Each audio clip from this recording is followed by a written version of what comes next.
মিতার এভাবে ঢুকে পড়ায় বুড়ো কুচকে গেল নদী। সে গম্ভীর গলায় প্রশ্ন ছুড়ল, তুমি এখানে? নিলয় বুড়ো কুচকে তাকিয়ে আছে। মিতা জোরপূর্বক হেসে বলল, হ্যাঁ, আসলে একটা কথা বলেছিল। পেছনে পেছনে নোশানকেও আসতে দেখা গেল। নিশান এসেই ফিস ফিস করে মিতার কানের কাছে বলতে লাগলো, এত রাতে তুমি এখানে কেন এলে? মিতা কোনো উত্তর দিল না, চোখ এড়ায় না নদীর। নিলয় রেগে বলে ওঠে, কারোর রুমে ঢুকতে হলে নক করে ঢুকতে হয়, জানো না? মিতা ঠোঁটের ওপরে জমে থাকা ঘামটা মুছে বলল, আই এম সো সরি। আসলে নদী হাত দিয়ে থামিয়ে বলল, আসলে নকলে বুঝি না, কেন এসেছো সেটা বলো। মিতা বিছানায় শুয়ে থাকা নিবিড়ের দিকে চোখ রেখে বলল, নিবিকে নিতে। নদীর চোখ বড় বড় করে বলল, হোয়াট? মিতা এবার আরো আগের মতো বলতে লাগলো, প্লিজ নদী, আজকে রাতটা ওকে রাখতে দাও আমার সাথে, প্লিজ নদী। নদী তো কিছুতেই মানবার পাত্রী নয়। সে সুন্দর করে মিতাকে টেনে দরজার বাইরে বের করে দিয়ে বলল, আর কখনো যেন এদিকে আসতে না দেখি, আর আগামীকাল সকাল সকাল এখান থেকে চলে যাবেন। নোশান এবার মুখ খুলল, নদীকে উদ্দেশ্য করে বলল, কিন্তু আমাদের তো 7 দিন থাকার কথা ছিল। নদী নোশানের দিকে তাকিয়ে কাট কাট গলায় বলল, থাকার কথা ছিল, কিন্তু আপনারা নিজেরাই বলেছিলেন যে দূর থেকে নিবিড়কে দেখবেন, বাট আপনার স্ত্রী তো নিবিড়কে নিজের কাছে রাখতে চাচ্ছে। নোশান হাত জোর করে বলল, ও অসুস্থ তো তাই আর কি, প্লিজ 7টা দিন। নদী এবার নিজে নোশানের সামনে হাত জোর করে মুখ ঘুরিয়ে বলল, প্লিজ আর না, একদিনই বুঝে গেছি, তাছাড়া 7 দিনেই উনি ভালো হয়ে যাবেন, এটা কোনো কথা বিশ্বাস করার মতো? মিতা কি বলবে বুঝতে পারছে না, কারণ তার মেন ইচ্ছেটা হলো এই বাসায় থাকা, কিন্তু তার নিজেরই ওভার অ্যাক্টিং এর জন্য এটা হাতছাড়া হচ্ছে। সে মনে মনে ভাবছে, না না, আমাকে এবার নদীর সামনে এমন একটা ভাব করতে হবে যে আমি অসুস্থ, নিবিকে লাগবে না। ধুর, ওর জন্য আমার প্ল্যান ভেস্তে দেবো নাকি? কথাগুলো ভেবে মিতা কোনো রকমের টিপে টিপে চোখ থেকে পানি বের করে বলল, সরি নদী, আসলে ছেলেটার কথা খুব মনে পড়ছিল তো, ভেবেছিলাম বুকে নিয়ে ঘুমাবো। নদী ভুরু কুচকে বলল, ও রিয়েলি? এতদিনে মনে পড়েনি বুঝি? অমনি রুম থেকে নিলয়ের হাঁক এলো। নদী, এত কিসের কথা তোমার? দরজাটা লাগিয়ে এদিকে আসো তো। নদী পেছনে ফিরে বলল, আসি। মিতা দাঁত কটমট করতে শুরু করলো। নিলয়ের এসব আদিক্ষেতা তার মোটেও সহ্য হচ্ছে না। নদী মুচকি এসে বলল, তাহলে আপনারা আসুন, টাটা। মিতা কাঁদতে কাঁদতে নোশানকে উদ্দেশ্য করে বলল, তুই বলি না কেন ওকে? নোশান চুপ করে আছে। নোশানের মিতার এসব নাটক মোটেও সহ্য হচ্ছে না, তবু সে মিতার কথা ভেবে নদীকে বলল, প্লিজ যদি একটু। নেভার। বলেই নদী দরজাটা মুখের ওপর লাগিয়ে দিল। মিতা এত রেগে গেল, নোশানের কলার ধরে বলতে লাগলো, তুই বলি না কেন ওকে? বলিনি আমি? না বলিসনি, এত ইগো কেন তোর? তুমি মানুষের সংসার ভাঙার জন্য উঠে পড়ে লেগেছো মিতা, পতন হবে তোমার।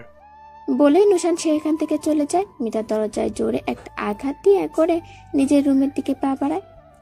সকাল সকাল নোশানের চিৎকারে ঘুম ভেঙে গেল নদী আর নিলয়ের। নিবিড় পাশে নেই। নদী ভয় পেয়ে গেল, তাড়াহুড়ো করে উঠে ছুট লাগালো মিতাদের রুমে। গিয়ে দেখলো নোশান মিতার পাশে বসে কাঁদছে আর মিতা বিছানায় চোখ বন্ধ করে শুয়ে আছে। নদী গিয়ে আতঙ্কিত গলায় বলে উঠল, কি হয়েছে? নোশান কাঁদতে কাঁদতে বলল, ওর সেন্সলেস হয়ে গেছে, পানি দিচ্ছি, চোখ খুলছে না। অমনি নিবিড়কে কোলে নিয়ে নিলয়ের রুমে প্রবেশ করলো। নিবিড়কে দেখতে পেয়ে নদীর কলিজা ঠান্ডা হলো। নিবিড়ের কপালে চুমু দিয়ে নিলয়কে উদ্দেশ্য করে বলল, কই পেলেন ওরে? মায়ের কাছে ছিল। নদী আর কিছু বলল না, কোমরে আঁচল গুজে মিতার দিকে এগিয়ে গেল। মিতার পাশে বসে পানি নিয়ে মুখে ছুড়ল। মিতার কোনো হুঁশ নেই। নোশান বলল, দেখলে, আমি বলেছিলাম। নদী জিহ্বা দিয়ে ঠোঁট ভিজিয়ে বলল, দেখতে দিন। বলেই ও হাত দিয়ে মিতার গালে দুপাশে হালকা চড় মারতে মারতে ডাকলো, মিতা, এই মিতা। সুযোগে নদী একটু জোরেই মারছে। নিলয় তা বুঝতে পেরে হাসছে। নদী কিছুক্ষণ পরেই চোখ খুলল, মাথায় হাত দিয়ে বলল, নদী তুমি এখানে? নদী বিছানা ছেড়ে উঠতে উঠতে বলল, সেন্সলেস হলো কেমনে? নোশান মিতার হাত ধরে বলল, গতকাল রাতে খুব কাঁদছিল, পরে সকালে উঠে দেখি আর চোখ খুলছে না। মিতাও মাথায় হাত দিয়ে নাকা নাকা গলায় বলল, হ্যাঁ, আসলে মাথাটা এত ব্যথা করছিল। নদী নিলয়ের পাশে দাঁড়িয়ে বলল, তো ব্যাগপত্র গুছিয়ে নিন। নোশান অবাক হয়ে বলল, কেন? ও মা, গতকাল রাতে না বললাম চলে যেতে? কিন্তু মিতা তো অসুস্থ, দেখতেই পারছেন। মিতা এবার কাঁদতে শুরু করলো। নিলয় রাগী গলায় বলল, অনেকক্ষণ যাবৎ ন্যাকামিগুলো সহ্য করছি। মিতা কাঁদো কাঁদো গলায় বলল। আমি আমার ছেলেকে ছেড়ে কোথাও যাব না। নিলয় দরজার পাশে থাকা টেবিলের ওপর রাখা ফুলদানিটা ছুঁড়ে ফেলে বলল। রেডিকিউলাস। বলে সে নদীর কাছে নিবিড়কে দিয়ে চলে গেল। নদী দাঁড়িয়ে রইল। এদিকে মিতা তো অঝরে কাঁদছে আর নুশানের বুকে কিল দিয়ে বলছে, একটু নিবিকে দিতে বলো না। নুশান বেশ ব্যথা পাচ্ছে, নিজেকে সামলে বলছে। একটু বোঝার ট্রাই করো মিতা। মিতা মানতে নারাজ, সে জোরে জোরে নুশানের বুকে মারছে। নদী এবার বিরক্ত হয়ে বলল, আচ্ছা নিতে পারেন ওকে, তবে কিছুক্ষণের জন্য। মিতা রাজি হয়ে গেল। নদী নিবিড়কে মিতার কোলে দিয়ে বলল, আমি কলেজে যাব, তুমি ওকে কিছুক্ষণ রেখে মায়ের কাছে দেবে। মিতা কিছু না বলে খুশি মনে বারান্দার দিকে চলে গেল। নদীর বুকটা কাঁপছে, তার কলিজার ধনকে মিতার হাতে দিল। তবুও মিতাকে সামলে মনে মনে বলছে, আচ্ছা থাক না, কিছুক্ষণের জন্যই তো। নুশান নদীকে ধন্যবাদ জানালো। নদী সেখান থেকে চলে আসলো আর মনে মনে ভাবছে, মিতা আর কি কি করতে পারে আমাদের মাঝে আগুন লাগাতে? না, আমাকে সতর্ক থাকতে হবে। রুমে এসে নিলয়কে রেডি হতে দেখতে পায় নদী। নিলয় বুঝতে পারে যে নদী আপসেট, তাই নদীর হাত ধরে নিজের কাছে টেনে বলতে লাগে, অপসেট তুমি? হুম? চিন্তা করো না নদী, সব ঠিক হয়ে যাবে। উনি তো অসুস্থ না স্যার, নাটক করছেন। জানি আমি। কি করলে উনি নিজে থেকে চলে যাবেন? আমি চাইলে ঘাড় ধাক্কা দিয়ে বের করে দিতে পারি। কিন্তু তাহলে কি সব সমস্যার সমাধান হবে? গেটের সামনে বসে বসে কান্নাকাটি করবে, সেন্সলেস হবে, লোক জড়ো হবে। I don't care. But eye care, কারণ সবাই মিলে কোর্টে সাক্ষী দিলে আমার নিবিড়কে হারাবো। তার চেয়ে ওনার মতোই নাটক করে ওনাকে সরাতে হবে। কাটা দিয়ে কাটা তোলা যাকে বলে। নদীর কথায় নিলয় ভরসা পাচ্ছে। সেও যে টেনশনে মরছে এই মিতা নামক ঝামেলা থেকে, সেও যে মুক্তি চায়। আর কত এভাবে আর কত চলা যায়। নদী নিলয়ের মনের অবস্থা বুঝতে পারে। নিলয় এই সময় নিজেকে শক্ত করে রেখেছে। নদী নিলয়ের শার্টের বোতাম লাগাতে লাগাতে বলে ওঠে, আমাকেও তো কলেজে যেতে হবে। নিলয়ের ধ্যান ভাঙে। নদীর কোমর জড়িয়ে ধরে বলে ওঠে, রেডি হয়ে নাও। নদী হাসলো। নিলয় নদীর কপালে ঠোঁট ছোঁয়ালো। নদী চোখ বন্ধ করে তা অনুভব করলো। মুহূর্তেই মাথায় থাকা হাজার বাজে চিন্তাগুলো ঘুচে গেল। অন্যরকম অনুভূতি হলো নদীর মনে। কলেজে আসার পর থেকেই নদীর মনে শান্তি নেই। সে বসে আছে এখানে, অথচ মনটা পড়ে আছে তার নিবিড়ের কাছে।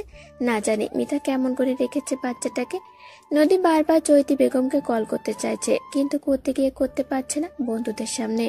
নদীকে অস্থির থেকে রিশান বলতে লাগে, কি হলো নদী, এত অস্থির যে? না রে, কিছু না। বল না কি হয়েছে। কিছু না বললাম তো।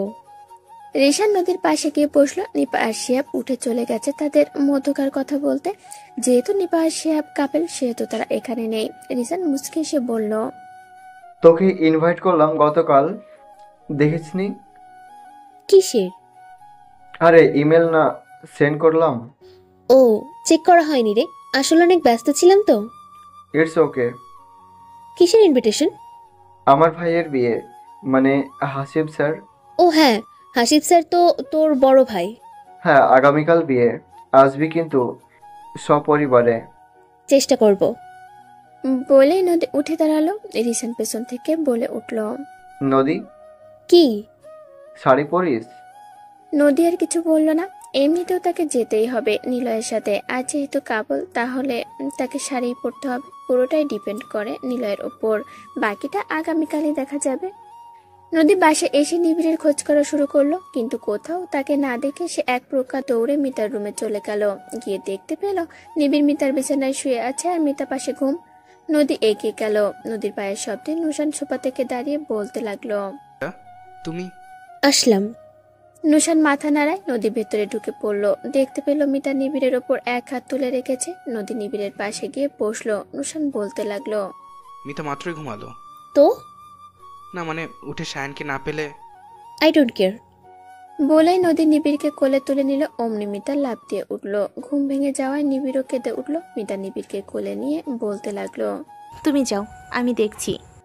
নদী তো বিরক্তির শীর্ষে। এমনিতে সে মিতার এই বাসায় থাকাটা মানতে পারছে না, তার মধ্যে মিতার এসব তো তাকে আরো বিরক্ত করছে। মিতা নিবিড়কে নিজের কোলে নিয়ে দোলাচ্ছে আর নানান কথা বলছে। নদী সেখানেই বসে আছে। মিতা ভুরু কুচকে বলল, কি হলো, যাও। কোথায়? আমরা স্বামী স্ত্রী, এখানে টাইম স্পেন্ড করব। তুমি এখানে এইভাবে বসে থাকলে। নদী হাতে হাত ভাঁজ করে হালকা হেসে বলল, ও রিয়েলি? তাহলে আমার নিবিড়কে দিয়ে দাও। না, নিবিড় আমার ছেলে, ওকে আমি দিব না। নদী বিছানা ছেড়ে উঠে দাঁড়িয়ে বলল। মিতা, এবার বেশি হচ্ছে।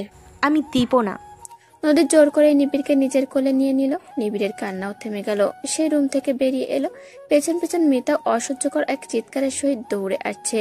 নদী নিবিড়কে নিলয়ের কোলে দিয়ে বলল। অনেক হয়েছে, আর না। নিলয় নীরকে দুলে তুলে বলল। আবার কি করলো? আমি গিয়ে নিবিড়কে চাইলাম, ও দিল না। এসব কি স্যার? নিলয় নীরকে নিয়ে বিছানায় শুয়ে পড়ল। আমার রুমে ঢোকার সাহস কারো নেই।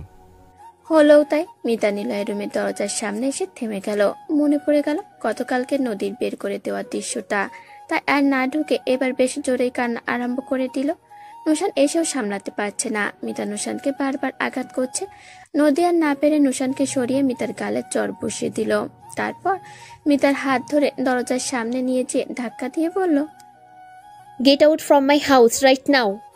নুশান কিছু বলতে যাওয়ার আগেই নদী হাত দিয়ে থামিয়ে দিয়ে বলল। আর মেনে নেওয়া যাচ্ছে না। আপনারা যাবেন নাকি আমি পুলিশ ডাকতে বাধ্য হব? অনেক হয়েছে। আমরা আপনাদেরকে আমাদের বাসায় অ্যালাউ করছি না। 7 দিন তো নেভার। নিলয় পিছন পিছন নীরকে কোলে নিয়ে আস্তে আস্তে বলছে। হ্যাঁ, আমি তো এসব চরিত্রহীনদের চেহারাও দেখতে চাই না। সাহস কিভাবে হলো আমাদের বাসায় পা রাখারও? মিতার দাঁতের দাঁত চেপে বলে উঠল। বেশি বলে ফেলেছ। নদীর চোখ রাঙিয়ে বলল। এখনো যাননি? আমি যাব না। মিতার এমন কথায় নদী রেগে গেল। কিছু বলতে যাবে তার আগেই চৈতি বেগম এসে গেলেন। উনি নদীকে থামিয়ে বলতে লাগলেন। কি সমস্যা নদী? ওদেরকে চলে যেতে বলছো কেন? মানেটা কি আন্টি? আমি এদেরকে আমার বাসায় অ্যালাউ করব না। আমার কথাই শেষ কথা। নিলয় আমার কথার বিরুদ্ধে যায় না, জানো না এটা? নদী চুপ করে রইল। নিলয় এবার মুখ খুলল। কিন্তু মা, তাই বলে তুমি কিনা মিতাকে অ্যালাউ করছো কেন? চৈতি বেগম মিতাকে ঘরে আনতে আনতে বললেন। আমি যা বলেছি তাই হবে। ওদের 7 দিন থাকার থাকবে। নদী চৈতি বেগমকে উদ্দেশ্য করে বলল। কিন্তু মা।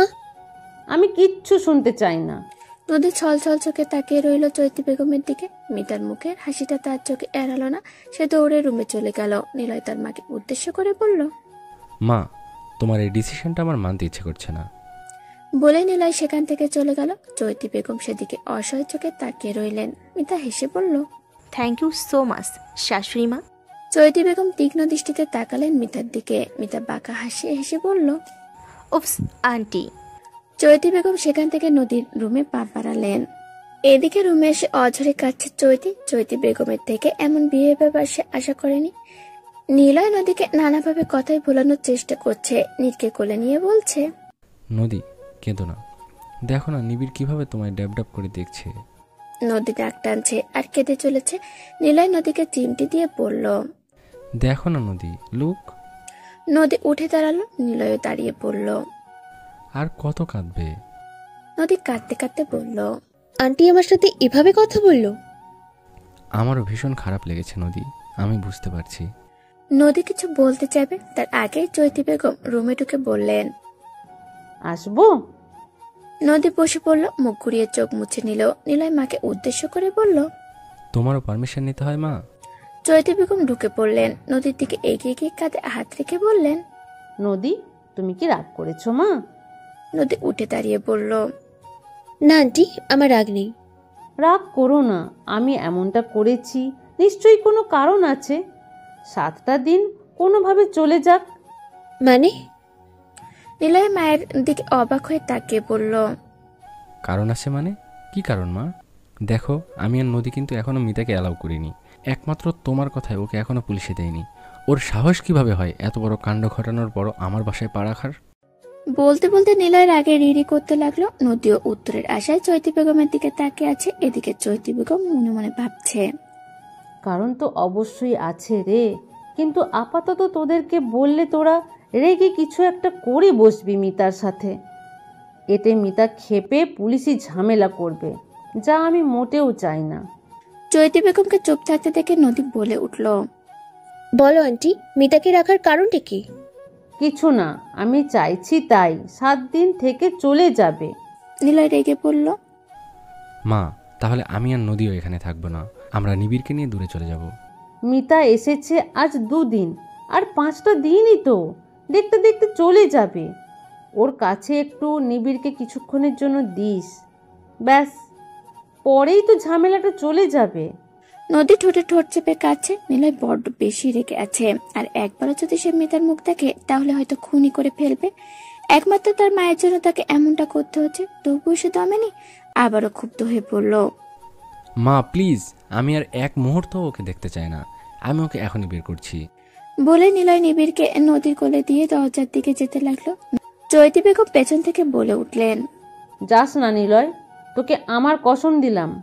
নিলয়ের পা থেমে গেল। নদী কাপা গলায় বলল, এটা কি বললে আন্টি? তুমি মিতার জন্য কসম দিলে? চৈতি বেগম মুখ চেপে কাঁদতে কাঁদতে বললেন, আমাকে যদি একটুও ভালোবেসে থাকিস তাহলে আর 5টা দিন একটু মানিয়ে নিস, তোদের ভালোর জন্যেই করছি। বলে উনি এক প্রকার দৌড়ে পেরিয়ে গেলেন। নিলয় ধপ করে বিছানায় বসে পড়ে পড়ল। দেখলে তুমি, মিতার জন্য মা কসম দিল। কিছু তো আছে, আমাকে মায়ের পেট থেকে কথা বের করতেই হবে। নদী, হুম? কি ভাবছো? না কিছু না, থাক 5টা দিন, কিন্তু বেশি বাড়াবাড়ি করলে আমিও ছাড় দিব না। আমার সামনে যেন না আসে। আমি এসব চরিত্রহীনদের মুখ দেখতে চাই না। বলে সে কাপড় নিয়ে ওয়াশরুমে চলে গেল। নদী নিবিড়ের জন্য ফিটার বানাতে বানাতে ভাবতে লাগলো, আমাকে আগে জানতে হবে যে মা কোন কারণে মিতাকে রাখতে চাইছে, কারণ 7 দিন চলে গেলেও মিতা সেই কারণটা নিয়ে মাকে আবারও ব্ল্যাকমেল করতে পারে।